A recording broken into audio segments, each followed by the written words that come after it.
Hello and welcome to Slightly Nostalgic. My name is Griff, and we have watched Avatar: The Last Airbender Season 1, Episode 5, The King of Omashu.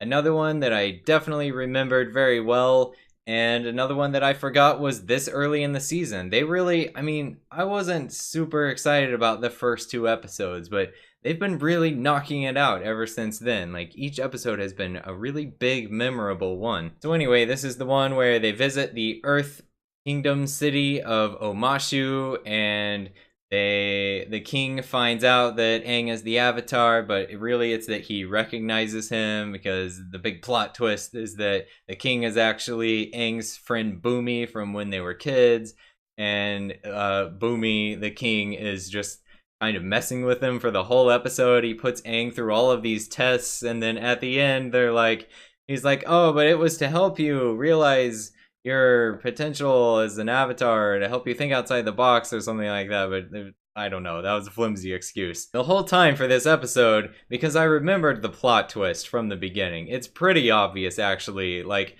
Boomy, they show Boomy early on and his eyes are all weird, and then the king's eyes are the same way, he's just an old man. But anyway, the whole time through this episode, I was just thinking, what was Boomy gonna do if Aang died in one of the challenges? Like, he'd be responsible for killing the Avatar. And then there would be this whole new Avatar, and they'd have to wait for him to grow up before he could start, and then it would be too late to save the world from the Fire Nation and everything, because of stuff we find out later.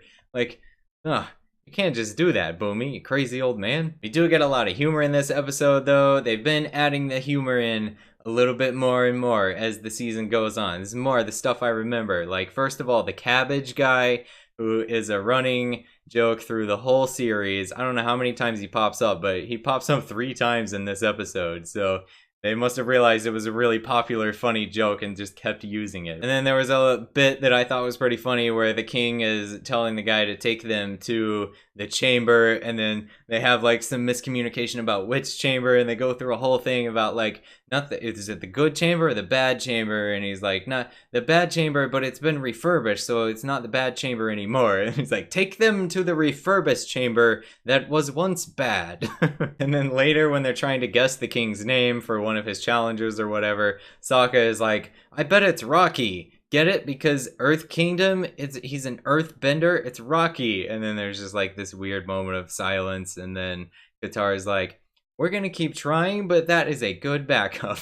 And then of course we get a very cool fight scene toward the end where we see an earthbender, the king, really let loose for the first time. This is the first time we've really seen an earthbender fight, and it's pretty cool. He does a lot of weird things like pulling rocks up into the air and kicking them, but then he does lots of interesting things with like sand, and he actually travels through the ground at one point, like things that are pretty creative for what you would be able to do if you could just control the ground. Like, it's pretty awesome. But that's all I've got for this episode. Be sure to watch the next one if you're following along. That one's called Imprisoned. So thank you so much for watching. I'll see you next time. Okay, bye.